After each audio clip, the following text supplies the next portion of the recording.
kesucian sekaligus kesaksian beliau, kemana Tuhan menolong menyertainya 1 tahun yang sudah dilaluinya. Puji nama Tuhan, kembali kita akan bersama-sama diberkati dengan kebenaran firman Tuhan yang diambil dari kitab Tesalonika pasal 1 ayat 1 sampai 10. Kita bersyukur kita sudah menyelesaikan kitab Efesus secara keseluruhan. Nah, hari ini kita lanjutkan dengan kitab yang baru, yaitu kitab Tesalonika, ditulis rasul yang sama, yaitu Rasul Paulus.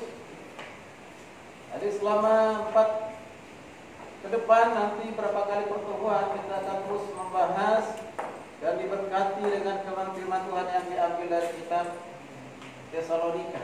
Ya, kitab Tesalonika pasal 1 dan pasal yang kedua. Baik, Bapak Ibu ada kasih Tuhan, jemaat yang kasih Tuhan, mari kita buka kitab surat Tesalonika ayat yang pertama hingga ayatnya yang ke-10. Mari bersama-sama kita akan baca. Yang pria silakan baca ayat yang pertama, yang wanita ayat kedua, saling bergantian sampai nanti ayat 10. Ya, secara bersama-sama. Dimulai dari yang pria. Silakan. Dari Paulus Timotius kepada jemaat orang Tesalonika, ia di dalam Allah Bapa dan di dalam Tuhan Yesus Kristus, kasih karunia dan damai sejahtera menyertai kamu.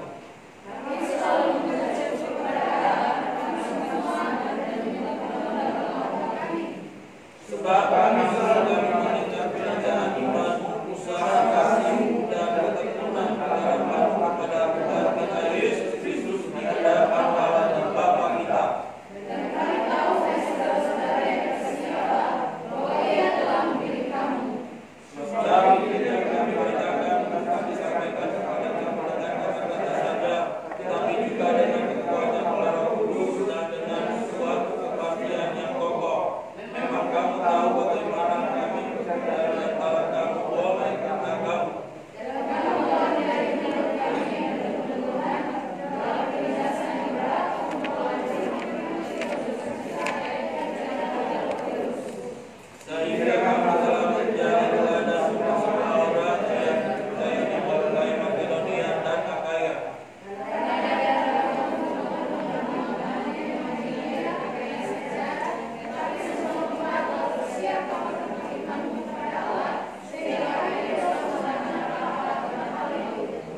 Sebab mereka sendiri menceritakan tentang kami, bagaimana kami mengaku sambut dan bagaimana kami berhala yang hidup dan yang benar. Ayat 10 bersama-sama. Yang telah dilakukan di dalam orang mati dari Yesus yang menyelamatkan kita dari murka yang akan datang. Puji nama Tuhan, yang berbahagialah kita yang mendengar, membaca serta melakukan kebenaran firman Tuhan. Kitab Tesalonika ini ditulis oleh Rasul Paulus pada saat perjalanan misi yang kedua, dan melayani di Tesalonika itu tidak lama, kurang dari 1 bulan. Ya, tapi luar biasa, jemaat Tesalonika ini menjadi jemaat yang dibanggakan oleh Rasul Paulus. Jemaat yang seolah-olah jemaat ini adalah jemaat yang paling sempurna di antara jemaat yang lain, termasuk jemaat di Korintus, Galatia dan yang lain. Memberikan pujian yang luar biasa kepada jemaat di Tesalonika ini. Memberikan apresiasi yang luar biasa kepada jemaat di Tesalonika.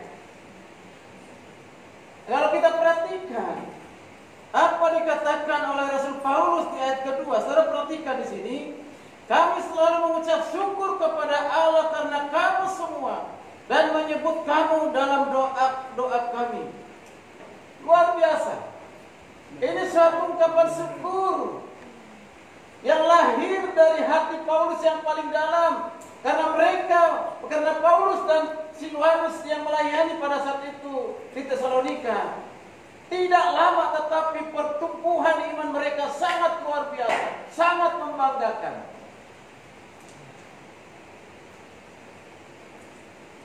Sebelum kita melihat mengapa Paulus mengucap syukur atas jemaat di Tesalonika. Kita perhatikan dulu secara garis besar dari kitab Tesalonika ini. Pasal 1 sampai pasal yang kedua itu berisi tentang doktrin pengajaran tentang Kristus. Dia yang sudah mati dan bangkit, yang sudah naik ke surga. Lalu di pasal yang ketiga itu hal-hal yang praktis. Bagaimana menerapkan pasal 1 dan pasal 2. Lalu kembali kepada pasal 4 ke pasal 5, itu kembali juga doktrin pengajaran. Doktrin pengajaran tentang apa? Yaitu tentang rapture, tentang pengangkatan orang-orang percaya. Bahwa saudara dan saya suatu saat akan diangkat yang awan-awan yang permai yang luar biasa berjumpa dengan Tuhan dalam pernikahan anak domba. Bagi setiap orang yang percaya, yang sudah mati akan dibangkitkan, dan yang masih hidup akan diubahkan dengan diberikan tubuh kemuliaan. Amin. Amin. Itu di pasal 4 sampai pasal yang kelima. Itu tentang pengangkatan. Saudara sudah siap diangkat belum? Amin. Amin. Sudah siap belum menanti kedatangan Tuhan dan sudah kita diangkat? Amin. Amin. Amin. Kalau kita tanya, apa kepersiapan kita? Apa kesiapan kita? Ya, kalau saya mengatakan Tuhan ditunda dulu kedatangannya dan pengangkatannya. Karena apa? Masih banyak hal yang belum bisa kita lakukan, belum dilakukan untuk pekerjaan Tuhan. Rasanya terlalu cepat, ya. Tapi Tuhan kehendak Tuhan yang jadi. Nah, maksud saya di sini, kapanpun Yesus datang kedua kali dan mengangkat orang percaya, kita sudah siap. Amin. Amin. Siapkah saudara? Amin. Tapi besok kita tidak tahu. Ya. Ada pertanyaan ini, siapkah saudara? Kata siapkah saudara, perlu saudara jawab. Yaitu saudara harus menjadi jemaat yang sedang disempurnakan. Amin. Saudara harus menjadi jemaat yang ideal. Itulah tema firman Tuhan hari ini, menjadi jemaat yang ideal. Menjadi jemaat yang idealisme atau ideal itu penting dalam kehidupan kita. Kalau kita memahami menjadi jemaat yang ideal, bukan saya katakan jemaat yang sempurna. Belum ada jemaat yang sempurna. Karena orang mengatakan begini, gereja itu sempurna. Jangan kau masuk ke gereja itu. Ketika kau nanti masuk ke gereja itu, kau menjadi orang yang tidak sempurna. Orang yang sempurna itu menjadi tidak sempurna karena dosamu. Mengatakan tidak ada gereja yang sempurna, tapi yang adalah gereja yang menuju kepada kesempurnaan. Amin. Dari gereja yang sempurna saya ubah dengan jemaat yang ideal. Jemaat di Tesalonika itu adalah jemaat yang ideal, jemaat yang menuju kepada kesempurnaan. Itulah sebabnya Rasul Paulus memberikan pujian yang luar biasa, mengucap syukur. Bahkan dikatakan selalu diingat di dalam doa. Saya ulang lagi di ayat kedua dikatakan, kami selalu, kata kami berarti siapa ini? Paulus dengan tim pelayanannya, ada Silwanus, ada Timotius, yang sama-sama melayani di jemaat Tesalonika. Dikatakan mengucap syukur kepada Allah, mengucap syukur kepada Tuhan karena kamu semua. Karena siapa? Karena kamu semua jemaat Tesalonika. Lalu dikatakan menyebut kamu dalam doa kami. Luar biasa. Menyebut kamu dalam doa kami. Ini harapan dari setiap gembala sidang bagi jemaat. Menjadi jemaat yang membanggakan. Menjadi jemaat yang sempurna. Menjadi jemaat yang membawa dampak yang besar di lingkungan hidupnya, di lingkungan pelayanannya. Menjadi jemaat yang dibanggakan oleh Tuhan. Menjadi jemaat yang menyenangkan hati Tuhan. Seperti jemaat di Tesalonika. Sangat istimewa jemaat di Tesalonika ini. Itulah sebabnya hari ini kita belajar apa yang kita teladani dari jemaat Tesalonika ini. Coba tampilkan dulu ada 4 hal yang harus kita perhatikan. Mana? Ada 4 ciri khas jemaat yang ideal. Ciri khas jemaat yang ideal atau menuju kepada kesempurnaan itu nanti bisa perhatikan di ayat 1 sampai 4, yaitu jemaat yang terpilih. Nanti akan jelaskan hal ini. Ini yang pertama dulu. Yang kedua, itu jemaat yang menjadi teladan. Di ayat yang ke-5 sampai ayat yang ke-7. Lalu yang ketiga di ayat ke-8 itu, jemaat yang memiliki semangat, jemaat yang bersemangat. Saudara siap menjadi jemaat yang bersemangat? Amin. Yang keempat, jemaat yang memiliki pengharapan. Itu di ayat 9-10. 4 hal ini tentu saya tidak sampaikan hari ini semuanya. Nanti akan berbagi dengan para hambanya itu menyampaikan firman Tuhan ini. Hanya 10 ayat saja bisa kali 4 kali. Ini khotbah berseri. Ya, 4 tema ini berarti 4 kali disampaikan. Ya. Kalau saya sampaikan semuanya nanti melanggar aturan yang kita buat sendiri. Hanya 30 menit khotbah, melebihi dari 30 menit. Ini aja sudah 5 menit. Lebih ya. Tinggal 25 menit lagi. Jadi hanya kita ambil 1 tema saja hari ini, tema yang ini jemaat yang dipilih. Ini penting sekali. Menjadi jemaat yang ideal, yang sempurna, menuju kepada kesempurnaan itu adalah yang harus dipahami bahwa jemaat itu harus jemaat yang sudah dipilih oleh Tuhan. Amin. Amin. Kalau bukan orang yang dipilih tidak akan pernah sempurna. Kalau tidak akan dipilih tidak akan menjadi teladan. Kalau nggak dipilih tidak akan pernah bersemangat. Kalau nggak dipilih tidak akan pernah memiliki pengharapan. Maka saudara pasti menjadi teladan. Amin. Amin. Pasti menjadi semangat dan juga punya pengharapan. Mari kita perhatikan. Tema yang pertama itu adalah jemaat yang dipilih ayat 1 sampai 4. Jadi konsentrasi kita sekarang ini ayat 1 sampai 4 dulu. Ini masalah pengajaran. Ini masalah doktrin. Harus kuat kita dalam pengajaran. Jadi jangan bangun imanmu hanya berdasarkan berkat mujizat. Itu bonus dari Tuhan. Kalau kita hanya membangun iman kita ukur kebaikan Tuhan dengan uang yang kita miliki, harta yang kita miliki.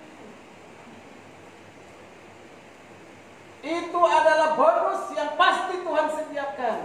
Kalau itu yang menjadi kekuatan kita, maka suatu saat saudara akan menjadi seperti bangunan yang cepat roboh dan hancur. Karena dasarnya tidak kehidupan ini bukan hanya persoalan apa yang saya pakai hari ini, apa yang saya minum hari ini, apa yang memuaskan kehidupan saya. Bukan sekedar itu. Itu kita perlukan betul. Itu selama kita di dunia, kita membutuhkan itu. Bukan itu menjadi prioritas. Amin. Maka kita harus kuat dalam pengajaran. Ada orang marah kalau namanya tidak ditulis menjadi anggota jemaat. Bisa protes dia, bisa marah. Apalagi kalau sudah memberikan persembahan berpuluhan, kalau lupa menulis namanya, dia bisa marah. Kalau bisa diumumkan di depan sini. Tapi di jemaat tim Immanuel tidak ada. Amin. Amin. Amin. Jangan pernah mengoreksi, periksa dirinya, apakah namanya sudah tercatat dalam kitab kehidupan. Amin. Itu yang terpenting, saudara. Pastikan nama saudara sudah tercatat di dalam kitab kehidupan dan itu tercatat untuk selamanya, tidak akan pernah berubah. Amin. Itulah sebabnya kita mengerti dulu artinya pemilihan atau dipilih oleh Tuhan. Bapak Ibu saudara kasih Tuhan. Jadi tadi dikatakan ciri khas yang pertama, seorang yang dikatakan sempurna menjadi orang yang sempurna itu jemaat yang dipilih. Perhatikan kata jemaat di ayat pertama. Atau perhatikan. dari Paulus, Silwanus, dan Timotius kepada jemaat orang Tesalonika yang di dalam Bapa dan di dalam Tuhan Kristus, kasih karunia dan damai sejahtera. Perhatikan kata jemaat orang-orang Tesalonika. Kata jemaat di situ sama pengertiannya dengan 1 Korintus 1 ayatnya yang ke-3. Dan kalau satu orang baca 1 Korintus pasal yang pertama ayatnya yang ke-3. Yang sudah ketemu, ini semua calon-calon hamba Tuhan lebih banyak, saudara harus lebih cepat untuk membuka Alkitab dan membacanya. Silakan. 1 Korintus 1 ayatnya ke-3. Kasih karunia dan damai sejahtera dari Allah Bapa kita dan dari Tuhan Yesus Kristus menyertai kamu. Ya. Ayatnya yang kedua, mulai dari kedua.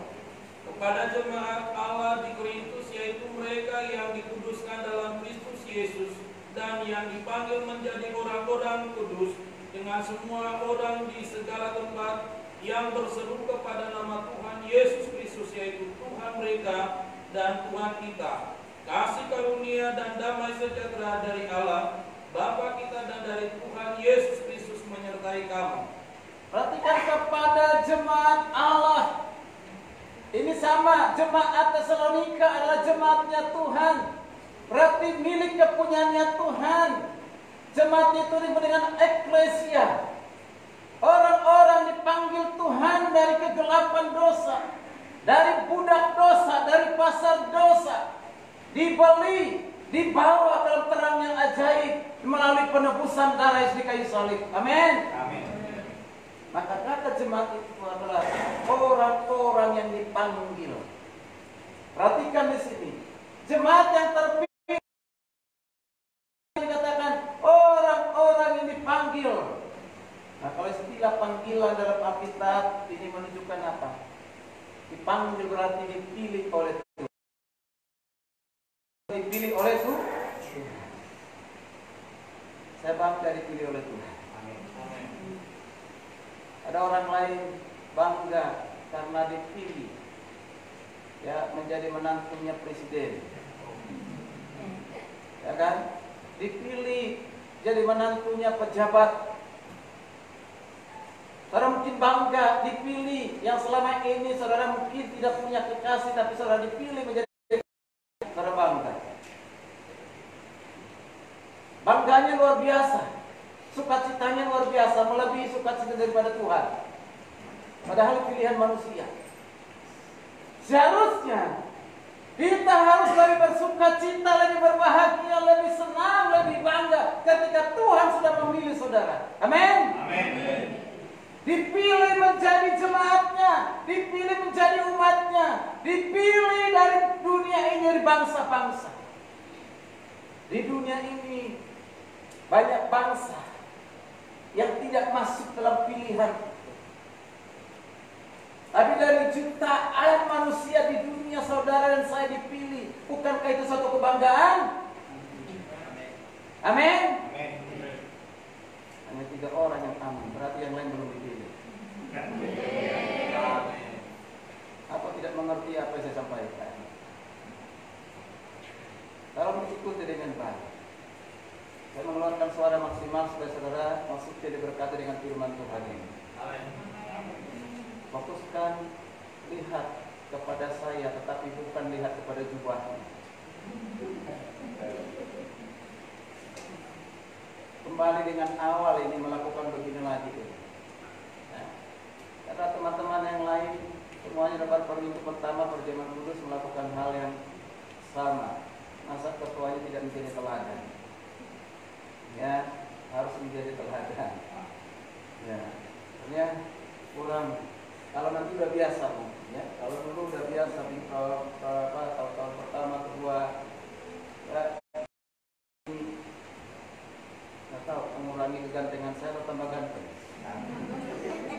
Hah? Ada orang bilang ini, ya, bukan pengacara, apa itu? Hakim. Hakim. Kalau itu ada hakim yang lalim. Kalau ini hakim yang dibangun rasa kebenaran firman Tuhan. Amin. Amin. Ya, kembali kepada firman Tuhan tadi, saya kasih Tuhan. Ini pertama pasti begini, jadi harus perlu penyesuaian. Yang menjadi urusan untuk hal ini adalah bahwa ini yang apa di dalam hal penggunaan alat-alat elektronik luar biasa. Baik Bapak Ibu kasih Tuhan, kembali perhatikan tadi dikatakan dipilih oleh Tuhan berarti dipanggil oleh Tuhan, berarti Tuhan yang berinisiatif untuk memilih suatu umat baginya. Bukan karena didorong oleh manusia, bukan sesuatu karena didorong dari luar dirinya sendiri, tapi itu adalah inisiatif dari Tuhan memilih seseorang menjadi umatnya, menjadi orang percaya atau menjadi anak-anak Allah. Saya perhatikan dengan baik istilah memilih bagi umat Tuhan itu luar biasa. Nanti saya bisa perhatikan ada sebanyak di kitab Yohanes 17 itu, nanti saya perhatikan kalau saya dibaca, ada 7 kali bagaimana Yesus menyebut orang-orang percaya sebagai orang-orang yang dipilih, ya, yang diberikan oleh Bapa kepada Yesus, menjadi miliknya Yesus, menjadi miliknya Bapa. Itu diulang-ulang 7 kali. Di ayat kedua, di ayat ke-6, ayat 9, ayat 11, 12, 24. Kalau sampai 7 kali begini, ini berarti satu hal yang luar biasa. Amin. Yesus sendiri mengatakan, orang yang kau berikan itu kepadaku, orang yang kau berikan itu kepadaku, orang yang kau berikan itu kepadaku, yang menjadi milikmu, tidak satu pun akan merebut mereka daripadaku. Luar biasa. Maka saya katakan, saya perhatikan kembali kepada ayat keempat tadi di kitab Tesalonika. Perhatikan keempat, ayat keempat dikatakan, saya baca, aku senantiasa mengucap syukur kepada Allahku karena kamu atas kasih karunia Allah yang dianugerahnya kepada kami dalam Kristus Yesus. Perhatikan di sini, kasih karunia Allah di dalam anugerahnya kepada kamu dalam Kristus. Itu luar biasa. Saudara, dikatakan di sini adalah orang-orang yang dipilih oleh Tuhan. Amin. Jemaat Tesalonika itu adalah orang-orang yang dipilih oleh Tuhan. Mari kita perhatikan, ada 4 hal masalah pilihan ini. Yang pertama, pilihan itu berarti, ingat, dipilih Tuhan berarti diselamatkan oleh Tuhan. Dipanggil oleh Tuhan berarti diselamatkan oleh Tuhan. Jadi pemilihan itu sangat-sangat berkaitan dengan keselamatan. Nah, yang pertama, keselamatan itu dimulai dari Allah. Ini yang saya katakan tadi. Saudara dan saya dan jemaat Tesalonika ini, Paulus punya keyakinan yang luar biasa bahwa jemaat Tesalonika ini sudah dipilih oleh Allah. Ya, sudah dipilih oleh Allah. Tadi saya salah membaca ayat kitab Korintus tapi ini 1 Tesalonika. Kita tolong Pak Paulus baca 1 Tesalonika ayat 4. 1 ayat 4. 1 Tesalonika ayat 4. Dan kami tahu, hai saudara-saudara yang dikasihi Allah, bahwa Ia telah memilih kamu. Ya. Bahwa Ia telah memilih kamu, memilih jemaat Tesalonika, memilih saudara dan saya. Itu yang pertama, inisiatif dari Tuhan. Amin. Mulai dari Tuhan. Sebelum dunia dijadikan, saudara dan saya sudah dipilih oleh Tuhan. Sebelum dunia ini, sebelum lahir di dunia ini, sudah ada dalam rancangan Tuhan. Sudah ada dalam rencana Tuhan. Bayangkan itu. Luar biasa. Kapan saudara lahir? Sebelum saudara ada, sebelum saudara kita berjumpa di tempat ini, sudah ada dalam rencana Tuhan. Maka saya katakan hari ini, orang yang masuk ke gereja belum tentu orang-orang pilihan. Karena dari gereja lah banyak menjadi antikris. Ya lagi, orang yang ada di gereja belum tentu adalah orang pilihan, tapi orang yang beragama, orang yang mau beribadah beribadah. Yang menentukan itu bukan ketika kita beribadah hari ini, tapi menentukan itu adalah ketika kita sudah dipilih oleh Tuhan di dalam kekekalan itu. Maka Tuhan tidak pernah salah memilih saudara. Maka saudara akan terus-menerus menjadi pengikut Tuhan. Amin. Amin. Kapanpun, dimanapun, dalam situasi apapun, saudara akan tetap menjadi pengikut Kristus, beriman kepada Yesus. Mengapa? Karena Tuhan sebelum dunia dijadikan. Kita tolong baca 2 Tesalonika 2:13. 2 Tesalonika 12. 13.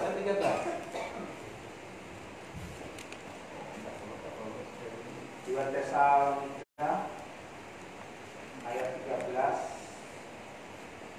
Akan tetapi kami harus selalu mengucap syukur kepada Allah karena kamu saudara-saudara yang dikasihi Tuhan, sebab Allah dari mulanya telah memilih kamu untuk diselamatkan dalam roh yang menguduskan kamu dan dalam kebenaran yang kamu percayai.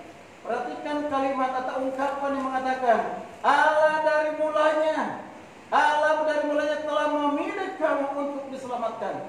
Dari mulanya itu kapan? Maksudnya dari mulanya itu dalam kekekalan sebelum dunia dijadikan, sebelum dunia diciptakan, sebelum saudara ada di dunia ini, sudah ada dalam pemilihan Tuhan. Kapan saya lahir? Kapan saya diselamatkan? Tuhan sudah lebih dahulu mengetahui karena Dia adalah Tuhan yang Maha Tahu. Lalu saudara perhatikan lagi di kitab Yohanes pasal yang ke-15-16. Supaya saudara semakin jelas siapa yang memilih menyelamatkan saudara. Mari kita perhatikan ayat 15-16 Yohanes.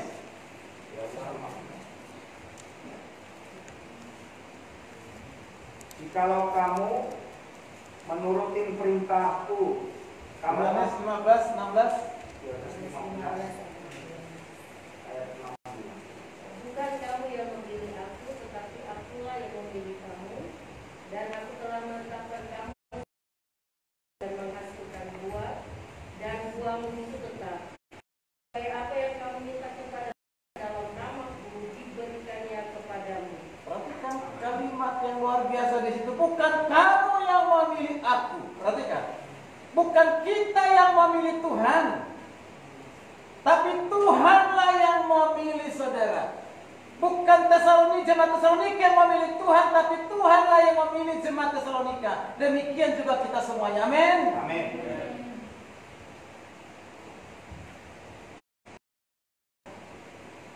Tuhan yang mengawali memilih kita, menyelamatkan kita.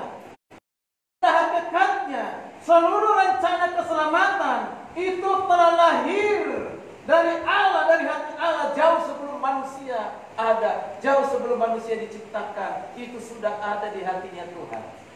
Amin. Bahkan kalau ada orang-orang Kristen yang tadinya di gereja, pernah jadi guru sekolah minggu, pernah sekolah teologi, pernah jadi pendeta, mungkin pernah jadi gembala sidang, tapi suatu saat akhirnya tinggalkan itu semua. Berarti dia hanya orang yang beragama dan profesi sebagai pendeta, bukan orang yang dipilih. Kecuali dia kembali. Ya, seperti ada satu ustadz itu sudah pernah jadi pendeta melayani, lalu 11 tahun menjadi pemeluk agama lain, menjadi imam agama lain. 11 tahun dia dalam perjalanan, dia kembali lagi.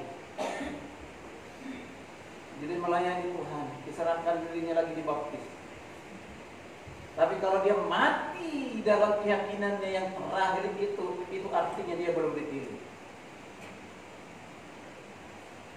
Nah, makanya kita berdoa Allah, mereka yang sekarang ini viral, mengaku sebagai pastor, mengaku sebagai pendeta, mengaku sebagai sarjana teologi, doktor teologi, lalu menjadi imam di tempat lain, berceramah di mana-mana, menjelek-jelekkan agama Kristen, menjelek-jelekkan Alkitab, pengetahuan Alkitab mereka pun banyak ngawur, tidak sesuai dengan apa yang dikatakan Alkitab. Itu kemungkinan dalam yang pertama belum dipilih, dalam kutip belum dipilih. Tanda kutip itu akan berubah nanti kalau dia mati dalam keyakinan itu, berarti tanda kutipnya dibuang, artinya belum dipilih. Jadi jangan kita menghakimi dulu. Karena tahu suatu saat kita tidak tahu, besok akhirnya bertobat Yahya Walawi yang berceramah di mana-mana. Ada lagi Nababan, sampai sekarang orang tuanya masih Kristen. Banyak yang lain. Ya, itu luar biasa. Kita doakan mereka, jangan kita hakimi. Tapi kalau mereka akhirnya mati dalam keyakinan yang terakhir itu, berarti Tuhan belum memilihnya, tidak memilihnya.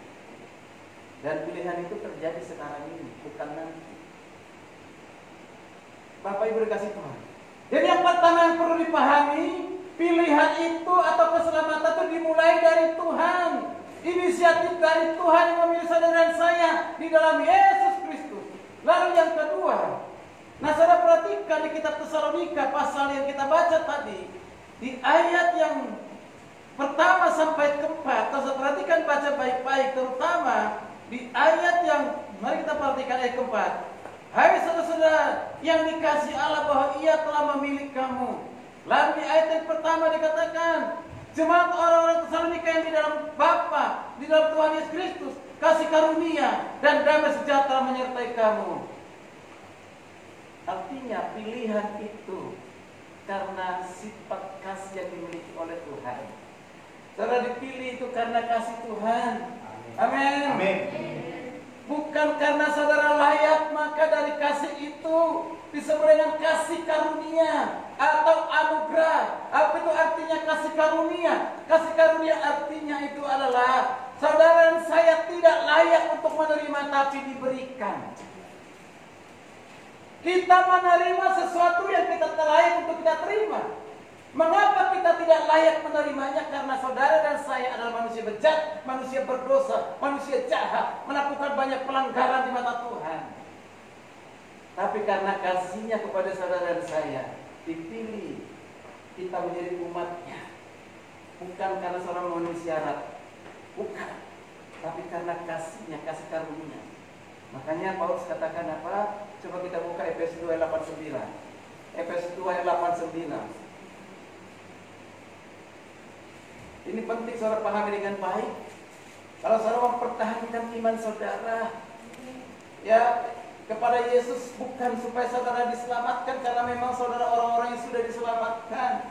Jadi segala usaha yang saudara lakukan itu bukan untuk mencari keselamatan, bukan untuk memperoleh keselamatan seperti yang diajarkan agama lain, tidak. Mari baca Efesus 2 ayat 89. Efesus 2 ayat 8 dan 9. Sebab karena kasih karunia kamu diselamatkan oleh iman, itu bukan hasil usahamu, tetapi pemberian Allah. Itu bukan hasil pekerjaanmu, jangan ada orang yang memegahkan diri. Perhatikan, sekaligus saya gabung dua. Yang pertama, fakta tentang pilihan itu. Yang pertama tadi, keselamatan dimulai dari siapa? Dari Allah. Lalu di Efesus 2 ayat 9, dan juga nanti perhatikan di kitab Roma pasal 5 dan 8. Pertama yang dikatakan, keselamatan itu melibatkan kasih Allah. Hanya karena kasih Tuhan, hanya karena kasih karunia Tuhan. Efesus 2 ayat 89, perhatikan ada 4 hal di situ yang sudah sering kita dengar, tapi terapkan di hatimu, di pikiranmu, supaya kau memberitakan itu kepada orang lain. Pertama, keselamatan itu karena kasih karunia. Amin. Amin.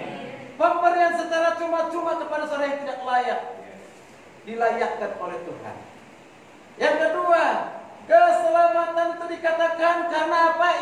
Iman. Berarti melibatkan iman. Dan iman itu dari mana asal usulnya?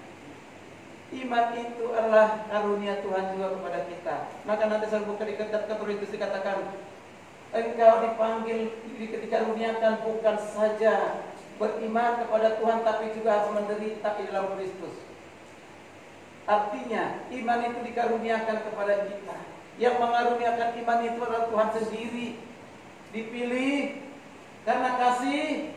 Kemudian apa yang terjadi? Kita diberikan iman. Jadi saudara bisa beriman kepada Yesus karena Tuhan, bukan karena saudara. Amin. Amin. Yang kita lakukan hanya kita mau taati. Tritunggal ini. Lalu yang berikut, keselamatan itu melibatkan Allah Tritunggal, Allah Trinitas. Perhatikan, berarti Bapa, Anak, dan Roh Kudus. Ada orang tidak setuju kalau dikatakan Allah Bapa, Allah Anak, Allah Roh Kudus. Tidak ada konsep itu dalam Alkitab. Allah Bapa, Allah Anak, Allah Roh Kudus. Sama, tidak ada istilah Tritunggal, Trinitas dalam Alkitab. Tidak ada, jangan salah cari. Tapi Bapa, Anak, dan Roh Kudus Tritunggal itu sungguh-sungguh ada dan nyata, sudah menyatakan diri. Amin. Amin. Keselamatan menyangkut Bapa. Jauh sebelum saudara dan saya ada, jauh sebelum dunia diciptakan, saudara sudah dipilih oleh Tuhan. Amin. Amin. Sudah dipilih dalam Yesus Kristus. Itu menyangkut Bapa. Menyangkut Anak, yaitu Yesus Kristus. Saudara sudah dipilih, diselamatkan ketika Yesus datang ke dunia, menyerahkan dirinya mati di kayu salib untuk menebus dosa saudara. Seperti hari ini kita akan melakukan perjamuan kudus untuk mengingat kembali karya Tuhan yang besar itu. Saudara dipilih, ini menyangkut Yesus dalam pribadi yang kedua itu, yaitu pada saat dia mati menyerahkan diri ke salib. Dia lakukan Roma 5:8. Dia melakukan ketika kita masih berdosa. Itu karena kasihnya. Patut kita bersyukur kepada Tuhan. Ini menyangkut Bapa dan Anak, namun ini menyangkut Roh Kudus. Nanti saya baca di kitab Efesus pasal yang ke-3 sampai ke-14, khususnya 13-14. Menyangkut dari Roh Kudus. Pribadi yang ketiga itu, ketika saudara mendengarkan Injil, pada saat saudara mendengarkan firman, mendengarkan Injil karya keselamatan dalam Yesus Kristus, Roh Kudus bekerja. Dan saudara percaya, ketika saudara percaya kepada Yesus Kristus, itu karena pekerjaan Roh Kudus. Kapan saudara percaya menerima sebagai Tuhan Juru Selamat? Kalau saya masih ingat sampai hari ini, tidak akan pernah saya lupakan itu. Saya lahir tahun 1971. Itu di KTP. Tapi di surat lahir tahun 70. Ya. Orang tua saya dilupa 70-71. Jadi berbeda KTP dengan yang surat lahir, ya. Makanya dirayakannya tahun 71. Ya, apa Desember 29, bukan 21. Dikatakan 29 Desember 1971, tapi di surat lahir ya 21 September 1970. Nah, ketika saya tanya kenapa ada berubah seperti ini, katakan musim apa pada saat itu. Jadi lupa, tapi pasti dicatat oleh Tuhan. Tapi bukan itu yang paling penting. Yang paling penting kapan nama saya dicatat di dalam kitab kehidupan. Amin. Amin. Saya sangat ingat tahun 1992. Berarti pada saat usia berapa tahun itu? Si anak muda. Baru lulus 1 tahun, baru lulus SMA tahun 91. Merantau ke Jakarta tahun 92. Disitulah ditangkap Tuhan. Diinjili oleh seorang anak muda. Mendekat pada saat itu mendekati saya, perkenalan biasa. Ya. Saya belum tahu bahwa orang ini seorang anak muda yang akan menginjili dengan menggunakan 4 hukum rohani. Duduk di sebelah saya, boleh Mas, katanya boleh bergabung, boleh duduk di sebelahnya, mengobrol-ngobrol cerita. Saya bilang saya bukan Mas, saya nilai. Karena pada saat saya belum tahu mengerti itu mas itu apa. Nah, mas itu apa maksudnya? Saya nilai, oh iya lain, ya silakan. Dalam keadaan yang putus asa, khawatir. Katanya di Jakarta itu banyak pekerjaan. Pas satu tahun saya menganggur. Di Jakarta kok nggak ada pekerjaan. Semua surat kabar, terutama nggak tahu sekarang masih ada surat kabar itu pos kota. Tiap hari saya beli pos kota, di situ banyak lowongan kerja. Pada kondisi seperti itu sudah mau pulang kampung saja sudah. Tapi Tuhan tangkap lewat pemberitaan Injil itu. dibimbing terima sebagai Tuhan Juru Selamat. Maka saya tidak akan pernah lupakan itu. Karena itu sejarah yang luar biasa. Amin. Boleh lupa tanggal lahirnya, tapi jangan. Kalau lupa kapan mau dirayakan ulang tahun, ya. Jadi, tapi yang terutama adalah ingat kapan saudara terima Yesus. Kalau saudara tidak ingat, berarti itu bukan peristiwa yang bersejarah buat saudara. Ingat, catat. Amin. Itulah yang membawa perubahan dalam hidup saya terus menerus. Jadi melibatkan Bapa sudah memilih di dalam Yesus Kristus, dia jauh Yesus di kayu salib, dia mati bagi saya, mati bagi saudara untuk menebus dosa saudara. Lalu menantu Roh Kudus ketika saya mendengarkan Injil, percaya diri sebagai Tuhan Juru Selamat, Roh Kudus bekerja. Lalu harus mau perubahan yang terakhir. Perhatikan. Coba ini keselamatan itu harus membawa kehidupan, mengubah kehidupan, harus membawa perubahan. Kalau saudara menjadi orang Kristen sudah percaya dipilih oleh Tuhan, tapi hidup saudara tidak berubah, masih dalam kehidupan yang lama, dusta jalan terus atau kebohongan jalan terus, kebiasaan mencuri jalan terus, kebiasaan perkataan kotor keluar terus, pornografi ada terus, di pikirannya hanya seks terus. Itu anak-anak muda. Orang yang belum menikah masih anak muda biasanya itu menurut penelitian 60-80%. Ya, kalau tidak sungguh-sungguh hidup dalam Tuhan itu 60-80% bahkan sampai 90% itu pikirannya seks. Kalau tidak dikontrol oleh Tuhan, kalau dikontrol oleh Roh Kudus, tidak dipimpin oleh Roh Kudus. Betul. Banyak anak-anak muda seperti termasuk mahasiswa teologi. Ada berapa orang pernah saya layani seperti itu. Pak, saya ini kok susah mengerti firman Tuhan ya. Ketika khotbah disampaikan, otak saya nggak sampai ke sana. Tapi yang ada adalah apa? Yang ada di pikirannya itu adalah pikirannya terus pornografi, seks yang dipikirkan. Ini dipakai setan untuk berubah dan mengerti firman Tuhan. Saya masih ingat sekali anak muda itu. Tapi sekarang sudah menjadi misionaris, sudah sampai di Afrika, ya di Afghanistan untuk melayani. Orang yang tadi pikirannya dirasuk oleh hanya seks. Tapi sekarang sudah orangnya kecil-kecil, ya orang kecil. Tapi dia nggak terlalu ganteng, tapi istrinya cantiknya luar biasa. Itu kalau sudah sungguh-sungguh dalam Tuhan, dan istrinya pun orang yang mengasihi Tuhan. Amin. Maka kalau seorang mau cari pacar, carilah pacar yang sungguh-sungguh takut Tuhan, bukan karena sekolah teologi. Sekolah teologi belum tentu menjadi jaminan. Lagi di semester 3 pacaran dengan semester 1. Mau jadi apa? Untuk diri sendiri aja belum tentu bisa ditolong. Menolong dia. Jangan hanya karena kata-kata engkau cantik, I love you. Oh, langsung merinding dari atas kepala sampai ke kaki. Oh iya, kau mencintai saya. Langsung senang. Belum tentu, saudara. Ya. Jangan bawa pengalaman yang pahit masa lalu sehingga pada saat sekarang Allah menyenangkan. Belum tentu bisa itu awal menghancurkan saudara. Amin. Dan saya tidak perlu saudara menjadi hancur, tapi saudara akan bangun. Hai wanita-wanita yang merasa dirimu cantik. Kalau kau disukai banyak orang, jangan engkau bangga. Hati-hati. Tetaplah rendah hati. Aku datang ke sini untuk dididik untuk menjadi hamba Tuhan. Tidak ada yang lain. Masalah pacar, cinta, entar dulu.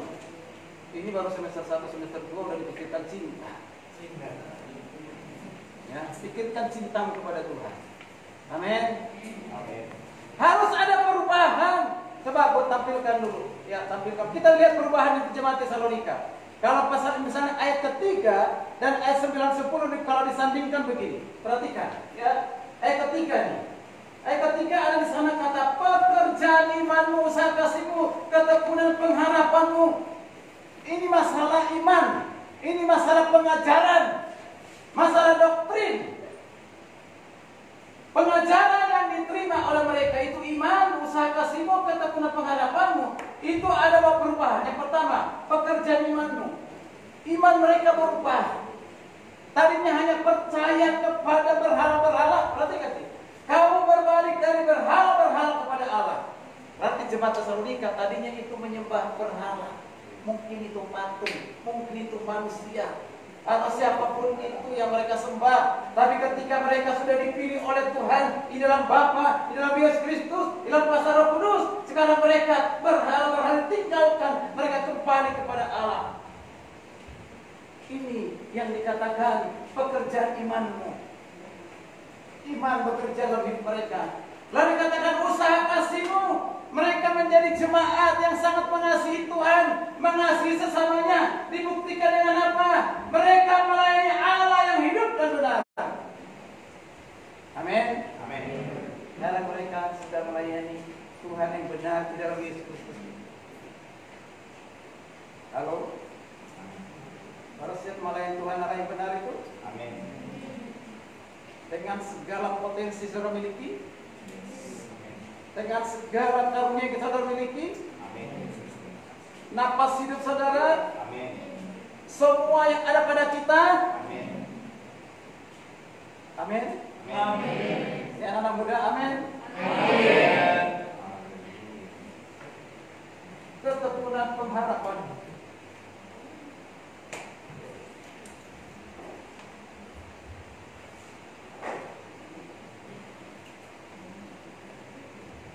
Lihat perubahan itu, ya, yang mengubah kehidupan mereka, ya. Dikatakan ketekunan pengharapanmu, yaitu apa? Untuk menantikan kedatangan anaknya dari surga. Orang-orang yang sudah dipilih tidak punya kerinduan untuk menanti kedatangan Tuhan Yesus. Bagaimana mereka menantikan kedatangan itu? Imannya sudah tidak beriman kepada Yesus. Hanya sudah dipilih beriman kepada Yesus. Ya, Tuhan yang kedua kali. Amin. Bagi mereka yang tidak beriman kepada Yesus, mereka tidak menantikan kedatangan itu. Tapi kita merindukan kedatangan itu. Amin. Punya pengharapan. Yesus pasti datang. Yesus pasti datang. Tapi sebelum dia datang, apa yang harus kita kerjakan? Apa yang harus dilakukan? Pertama, ubah hidupmu. Amin. Ubah hidupmu dari kehidupan yang lama kebiasaan itu didetikkan dengan apa? Keras kepala. Udah tahu firman, baru mengaku seorang murid Tuhan, anak Tuhan, tapi tetap menjadi keras kepala. Hati-hati, belum tentu. Karena perlu berubah. Karena mengatakan, saya sudah bebaskan dari perbudakan dosa, tidak mau lagi masuk dalam lumpur dosa itu, karena saya sudah dibebaskan oleh Kristus karena kasih karunia-Nya. Tapi tetap kita masuk dalam lumpur dosa. Bukan terbau senangnya di mana? Di lumpur. Mau dicuci, dibersihkan, dimandikan pakai sampo apapun itu, sebersih-bersihnya, lepas kembali lagi kemana? Ke kubah. Yang lain seperti itu, ya kan? Tapi kita tidak kerbau, kita bukan kambing, kita bukan babi. Amin. Kita adalah anak raja. Akhirnya adalah anak kemuliaan Tuhan. Amin. Karena itu harus berubah, harus berubah. Jemaat yang ideal adalah yang pertama, Pak. Itu dipilih oleh Tuhan. Pilihan itu yang pertama dimulai dari Allah, bermulai dari Tuhan. Keselamatan karena kasih karunia Allah. Yang ketiga, kenapa? Melibatkan iman. Yang terakhir, yang keempat, Allah Tritunggal. Yang kelima, mengubah. Mari kita bangkit berdiri. Sekaligus kita persiapkan perjamuan.